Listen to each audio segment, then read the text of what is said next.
Hi and welcome back to the channel. Yes, all of that holiday stuff is kind of over with and everybody stuffed themselves full of tryptophan and other foodstuffs, and it's time to move on from that particular stuff. So Sally and I went to the cinema. We went to the Gold Class Cinema, which is the posh one where you pay a premium price, you get reclining seats, and they deliver food and alcohol to you if you want to while you're watching a movie.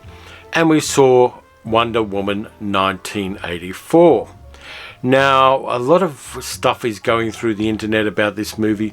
Some of it's well considered, some of it's ill considered, the way things always are. We haven't had a big superhero tentpole movie for a fair while, and so the magnifying glass was going to definitely be focused on this particular movie. Then you add all the gender stuff in, and you've got a kind of perfect opportunity for people to have a go at the movie and to create some kind of ongoing shitstorm about it. But I've kind of got mixed feelings about it. I think it could have been better, and I'll tell you how I think it could have been better. But let's start with the good bits.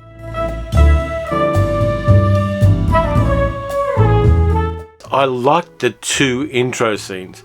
The one, and by the way, from here on out, it's spoilers, okay? Totally wall-to-wall spoilers. I'm not going to indulge in holding off just because somebody somewhere hasn't seen the movie. This one is spoiled. I like the Olympic thing on Themyscira where little Diana goes up against much older and taller Amazons and kind of takes a shortcut and finds out that the truth matters. Now, that's an ongoing theme throughout the movie, and I'm going to address that further a little bit on. But yeah, it works. The action sequences there are crisp. The all-female world of Themyscira is fleshed out just that little bit more in some interesting ways, and that was kind of cool too. Then we move on to 1984, where a bunch of guys are robbing a jewelry store in a shopping mall, and the go-to thing for anybody talking about anything before the end of the 20th century these days in American culture is shopping malls. So you've got a shopping mall, you've got a lot of different things tagging that it's 1980s. The bouffant hairdos on the women, the fact that the guys don't have sideburns, the weird clothing, all of that kind of dated stuff, and the fact that people are shocked that somebody in a shopping mall has a gun shows you that it's not 21st century America.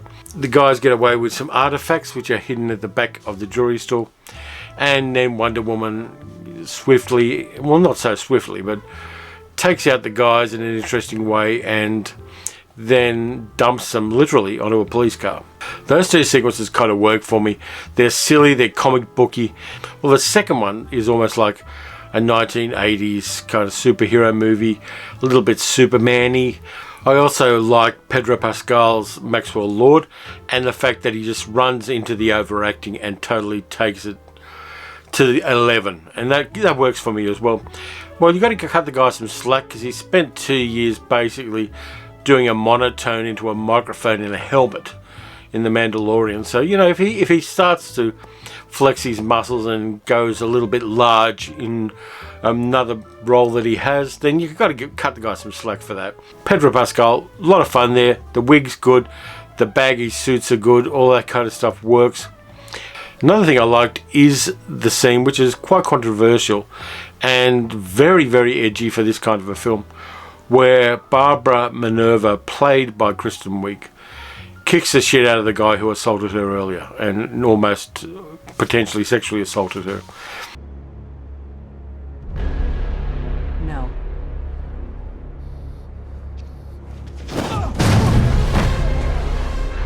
That's a strong scene.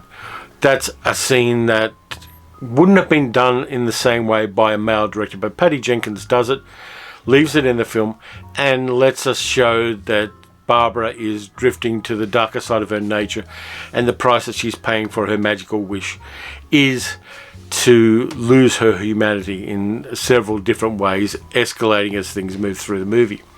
And that works. That's a harsh scene, that's a brutal scene, and it's rightly a brutal scene. I think it's one that's kind of informed and a part of women's anger at the way men have treated them over the last 25,000 years. I liked the invisible plane. That kind of was a lot of fun. Came out of left field, the fact that suddenly Diana has these magical powers to do things, but we're going to let that pass because It's a bit of fan service, and it's a bit of fun fan service. It's not kind of over the top fan service. I also like the bits of the film that are filmed in Egypt. I like that international look about the film, and the fact that by giving the people the wishes the way Maxwell Lord does, of course, during the movie, it shows us that of the people on the earth, rich people are the worst. Oil sheiks and presidents and other people are the worst. I like the fact that there's definitely a line there where they say the wealthier you are, the worse wishes you have and the worse decisions you make as a person. That's kind of cool, so I like that. But let's bring the movie to the Steve Trevor problem.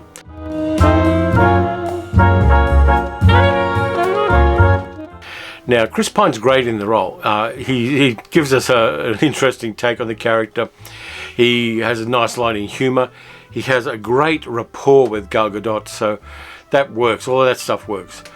But it's problematic in the way it's applied. Now, there's a thing that certain people do, which is, how do you make a movie better?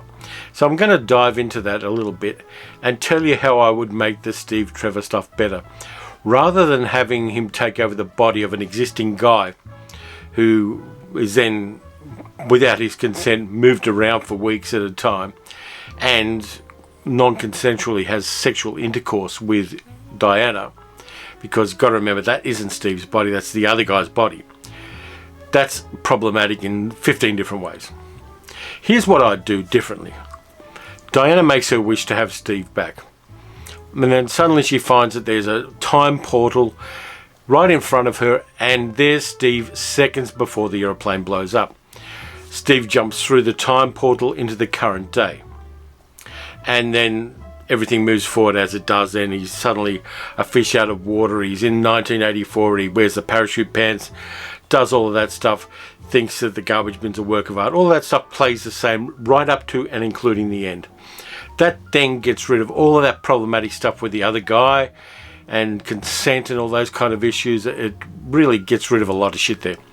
And then, of course, when she rescinds the wish, she knows that Steve's going back onto that aeroplane just to have it blow up. I think that plays a lot stronger, and it plays without the ambiguity we get from the way that they actually did it in the movie. So that's just a thought. Let me know what you think about that idea, because I think it does get rid of a lot of the shit that's piled up around that particular interaction. That brings me to problem number 2. Cheetah.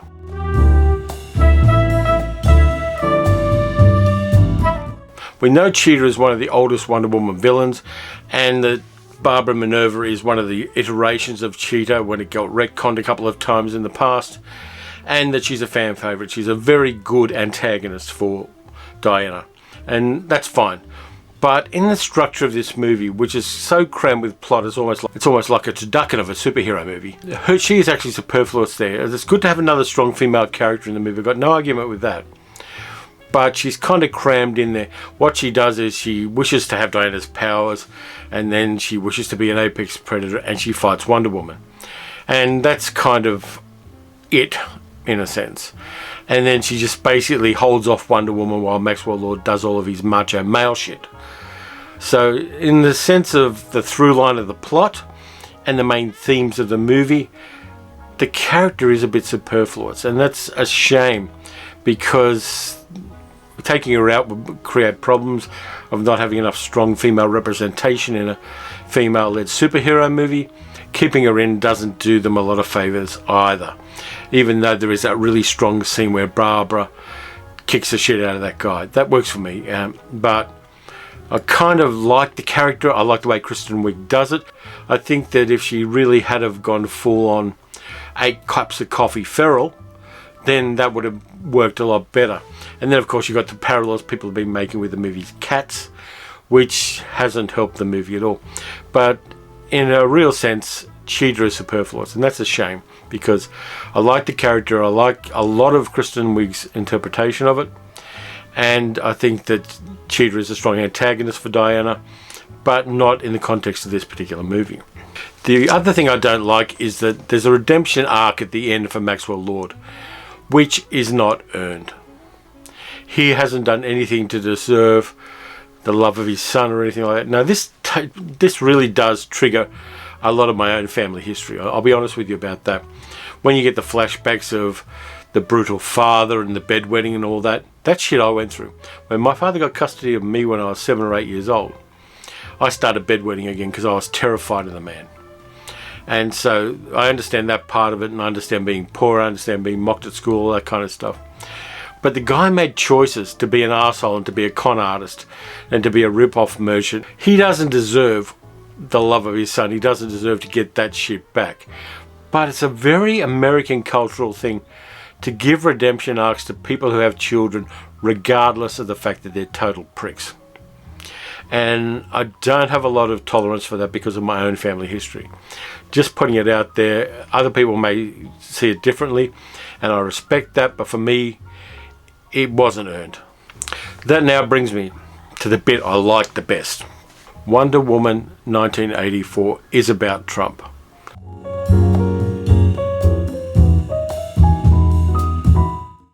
Now, eventually, when you're talking about movies, you're going to steer into political movies sooner or later. Movies are made in a political environment. They're made in a cultural environment. And this movie is specifically and precisely targeted at being about Trump's America. And not a lot of people in reviews have said that, which is kind of a shame because I think it's one of the stronger themes in the movie. Maxwell Lord, the TV guy, who's a con artist, who's not as rich as he makes out, who's got a weird hairdo, who has a very difficult relationship with his offspring, and who is a con artist who ends up with the power of a president, is a dead set parallel for Trump. Now, some people like Trump in America. I'm going to get some comments about that. Some people don't, and I'm fine with that. If you're going to be honest about talking about movies, you've got to talk about the political subtext on them, and this one has a strong political subtext in it. We have a man who's a television star who then becomes a lot more prominent and makes promises to people that he can't necessarily keep, or that are worse than not giving the promises at all. And the theme running through the movie is the truth matters, and that in itself is a commentary on Trump's America, where twisting things and saying that there's fake news out there, which is actually the real news, all of that stuff plays into the thematic line that runs right the way through this movie. And then you've got something that I noticed, and I don't know if anybody else has, and I don't know if anybody's commented on it, whether on YouTube or in other forms of journalism, but you see 1984 America, and then suddenly Maxwell Lord gives everybody their wishes and communicates to them across the planet on every device, including computers, which weren't in 1984 hooked up to the internet. Promises them and gives everybody their wishes. And suddenly, Washington, D.C. in 1984 looks like Washington, D.C. in 2020 during riots, during Black Lives Matter riots, during COVID, all that kind of thing. It changes to looking like contemporary America as we've seen it in news broadcasts this year. And that's a really bold choice. That's a bold political choice that the movie makes. And you've got to respect that. Now, the thing it does weekly on politics is when Maxwell Lord goes and visits the president in 1984, if you have a look on IMDb, it just says POTUS. It doesn't give the president a name. And though he does somewhat resemble the president at the time, Ronald Reagan. But the movie, for whatever reason, didn't have the guts to say it was Reagan who gave Maxwell Lord all of the powers and all of the command over the most powerful weapon at America's disposal at the time. They didn't have the guts to do that, and that's kind of a shame there, because if you look through the history of it, the decline of America's power started with Reagan. And I think being honest about that's important as well. Even though this is a superhero movie, it's part of a cinematic universe, it's run by an enormous corporation. I think, given the fact that they do have that running theme of the movie being about Trump, being honest about Reagan would have been a nice little addition to that. I think it would have made it a much more important movie and a much more interesting movie as well. But they made the choice not to do that, which for me is a bit of a missed opportunity. So just to summarize on this movie, it's a political movie. It's very much a feminist movie. There's going to be a third one. It's already been greenlit, and that means that we've got the first female-led superhero movie that's gone to a trilogy.